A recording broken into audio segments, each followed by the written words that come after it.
Chapter 15. Dinner was lively, full of chatter, clinking dishes, and the kind of laughter that only comes when something long-awaited finally arrives. Andy sat at the opposite end of Tom, at one end of the table, the girls flanking him like loyal sentries, each eager to share stories from the months he'd missed. Rose moved quietly between the kitchen and the table, her heart full, but her hands steady.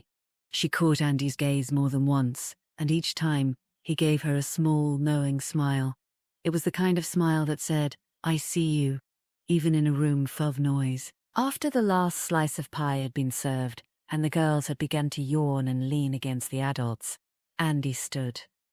"I believe," he said, clearing his throat, "there's one last gift to be given." The girls perked up instantly, eyes wide. "It's Aunt Rose!" Maggie cried. "She was good. She gets a gift." Andy chuckled. So I've heard." He walked over to his satchel, still resting by the door, and pulled out a small, wrapped parcel. It was carefully done. Brown paper tied with a ribbon of deep violet. He handed it to Rose with both hands, his eyes never leaving hers. She took it slowly, her fingers brushing his. The room had gone quiet, the girls watching with sleepy curiosity, Sarah and Tom exchanging a glance. Rose untied the ribbon and peeled back the paper. Inside was a small leather-bound notebook, its cover imprinted with a single rose. Tucked inside the front flap was a folded piece of paper. She opened it with suspended breath. She mouthed the words in silence, "A rose by any other name." Rose blinked, her throat tightening. She looked up, and Andy was still watching her, his expression open and unguarded. She did not share the contents of the note with the family of onlookers, just glanced at Sarah with her heart in her eyes for all to see. "I thought," Andy said softly, "you might want a place to write things down, things you don't say out loud." Rose nodded, unable to speak. She clutched the notebook to her chest, her heart thudding. But Andy wasn't finished. He made another quick dash to the satchel, this time pulling out a square parcel wrapped in brown paper, tied with a velvet ribbon in rose pink. The girls sighed, their anticipation nearly unbearable. Andy winked at them. "Since Aunt Rose was extra good," he said with a grin, "she gets an extra gift." Rose's cheeks flushed deep pink. She glanced at him, then slowly began to unwrap the parcel. Beneath the paper was a jewelry box, covered in rose-tinted velvet to match the ribbon. On the lid, the outline of a single rose was stamped. Delicate, perfect. She stared, stunned, glancing between the box and the onlookers. Her throat tightened. For once, she didn't feel like an observer.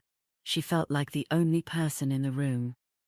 The girls clapped sleepily, satisfied that justice had been well and truly served. Sarah smiled, her eyes misty. Tom raised his mug in a quiet toast, and Rose looked at Andy, who returned the look with an openness that stole her breath. Chapter 16. It was decided without fuss. Andy would stay the night. The hour was too late, the road still too soft, and the girls too thrilled to let him go so soon. Sarah made up the guest room, and Tom stoked the fire higher. Once the children were tucked in, and the house had quieted, Andy found Rose on the porch, her shawl wrapped loosely around her shoulders. The moon hung low, casting silver light across the fields where the snow had begun to recede. "Walk with me," he asked. She nodded, and together they stepped into the night. The land was staring, buds clung to branches, and the air smelled faintly of thawing earth.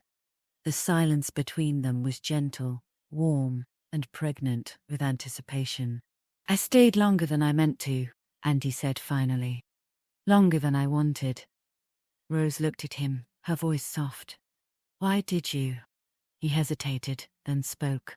"Helen's parents, they were swindled, lost nearly everything. I couldn't turn away. She was their only child. I owed it to her, to them."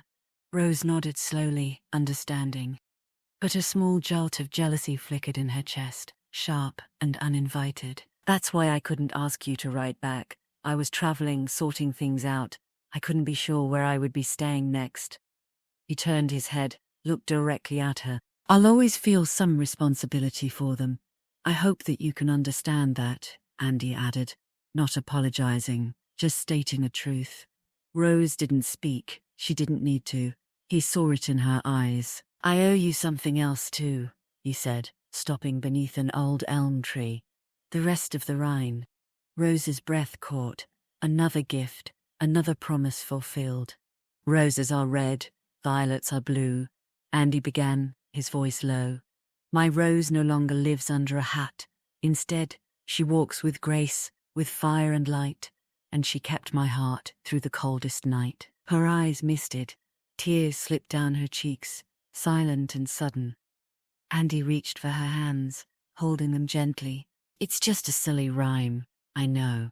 But that's how I feel with you, Rose. Silly and hopeful and sure and unsure, all at the same time. But mostly, I feel light and hopeful about the future and what can be. Rose closed her eyes briefly, her heart brimming, yet fear gnawing at its edges. Spring is finally here, Andy continued. The long winter is over, for both of us, Rose. If you'll have me? Rose finally looked at him, her heart full and trembling. I missed you, he said. I missed your voice, your quiet strength, especially your hat. She chortled through the tears, and his smile was full of love and promise. I want to build a life with you, Andy said. Not just visit, not just the bothersome brother-in-law, his voice teasing at the last part. I need you to make my house a proper home, Rose. Rose hesitated. What about children?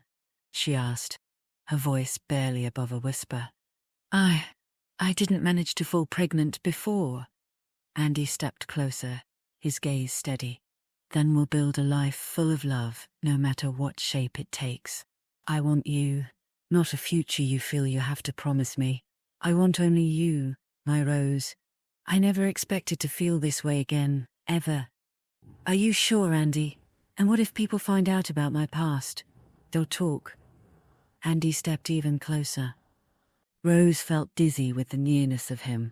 Rose, her name was a caress on his lips. People talked when I left here, barely a boy all those years ago, and they talked when I used to come for visits without Helen. In the city, they talked when I grew through the ranks, faster than any of my peers. Here, they talked when I eventually came back, and they continued talking when I started building the house. His smile was full of irony. I've been the subject of talk most of my life. Why stop now? He made it sound so easy. Rosa's heart was commanding her to stop raising objections, to just grab the love that was on offer, when she was convinced that part of her life was gone for good.